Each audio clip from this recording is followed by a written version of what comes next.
Hello everyone, welcome to the सरकारी job channel. So Rajasthan Lok Seva आयोग की तरफ से डिप्टी जेलर की पोस्ट जो है वो रिलीज़ कर दी गई है। टोटल पोस्ट यहाँ पे आपकी 73 पोस्ट है। तो सबसे पहले जिन्होंने भी चैनल को सब्सक्राइब नहीं किया, चैनल को सब्सक्राइब कर दे। वीडियो अच्छी लगी तो वीडियो को लाइक एंड शेयर जरूर कीजिए, क्योंकि मैं शॉर्ट वीडियो में मेन पॉइंट आपके साथ डिस्कस करने वाली हूँ, जिससे वीडियो लंबी ना बने और आप बोर ना हो। तो मेन पॉइंट आपके साथ डिस्कस किया जाएगा, बाकी आप वीडियो को पॉज करके देख सकते हैं। ठीक है, तो यहाँ पर आप देख सकते हो कि डिप्टी जेलर की पोस्ट जो है वो रिलीज़ करी गई है। टोटल पोस्ट 73 है। यहाँ पे आप देखिए नंबर ऑफ पोस्ट दी हुई है, general, SC ST OBC MBC EWS। तो आप चेक कर सकते हो कि किस में कितनी है। ठीक है, ताकि वीडियो मैं अगर बताने लगूंगी सब में तो बहुत लंबी हो जाएगी।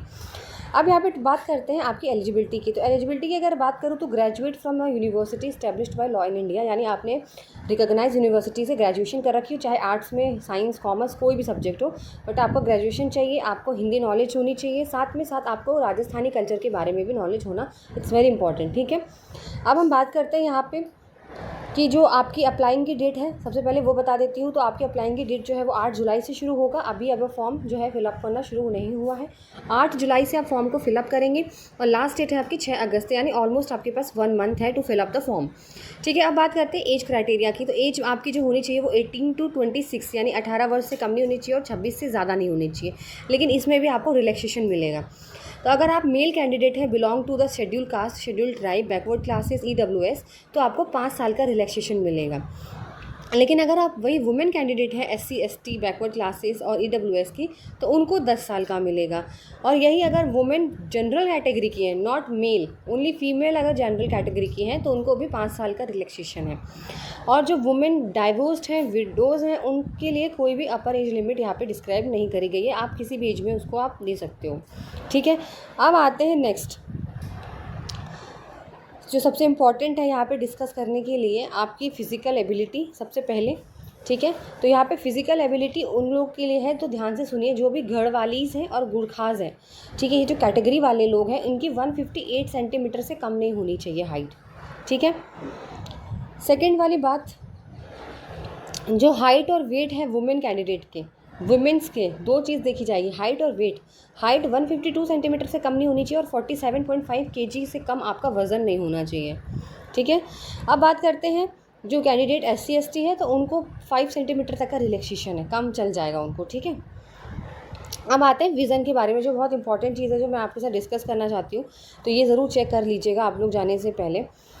सबसे पहले ये चीज़ है कि विज़न की बात करूँ तो विदाउट ग्लासेस, यानी बिना चश्मे के, डिस्टेंट 6/6 होना चाहिए, बेटर आई। और वर्स आई का मतलब 6/60 सबसे ख़राब माना जाता है। नियर J5 है, वर्स आई J5 है। लेकिन विद ग्लासेस लगाते हो आप तो भी 6/6 बेटर आई माना जाता है, 6/13 वर्स आई मानी जाती है। J1 और J1 आपकी सेम, J1 दोनों सेम नियर डिस्टेंट जो विज़न होगा आपका वो होगा। अब बात करते हैं मायोपिया की। तो जिन लोगों को भी दूर का नहीं दिखता, मायोपिया का मतलब ये होता है कि जिनको पास की चीज़ें तो दिखती है बट दूर की नहीं दिखती। तो 5D या 5D जो एक कैटेगरी, एक नंबर है, इससे ज़्यादा नहीं होना चाहिए आपको मायोपिया। तो ये आपको टेस्ट कराने लेना है।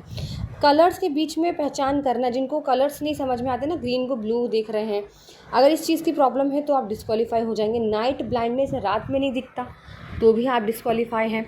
ठीक है, चेक कर लीजिएगा प्लीज़। और जिनकी स्क्विंट आइज़ हैं वो भी डिस्क्वालीफाई। स्क्विंट आइज़ यानी जिनकी एक आँख दूसरी आँख से थोड़ी अलग हो जाती है, तो ये भी आप अगर हैं तो any form will disqualify the candidate, साफ साफ लिखा हुआ है। ठीक है, अब हम बात करते हैं यहाँ पे आपके एग्ज़ाम पैटर्न की। तो एग्ज़ाम में आपके पता है, आपको जनरल हिंदी आएगी, आपकी 3 घंटे का पेपर है। जनरल नॉलेज, जनरल साइंस, ये भी 3 घंटे का है, 200 मार्क्स के हैं। और आपका इंटरव्यू भी 50 मार्क्स का होता है। तो ये पूरा प्रोसीजर लिखा हुआ है, किस तरीके से क्या क्या टेस्ट होंगे, आप पॉज करके पढ़ लीजिएगा। ठीक है, किस तरीके का वेटेज यहाँ पे दिया हुआ है, ये सारी चीज़ें हैं। और कैसे कैसे आपका पेपर आएगा, कितने ऑप्शंस होंगे। और एक चीज़ और यहाँ पे बता देती हूँ कि जो आप लोग OMR शीट मिलेगी उसमें आपको blue ball point pen use करना है। सबसे इम्पॉर्टेंट चीज़ आपको यहाँ पे बता देती हूँ, आप कहीं परेशान हो।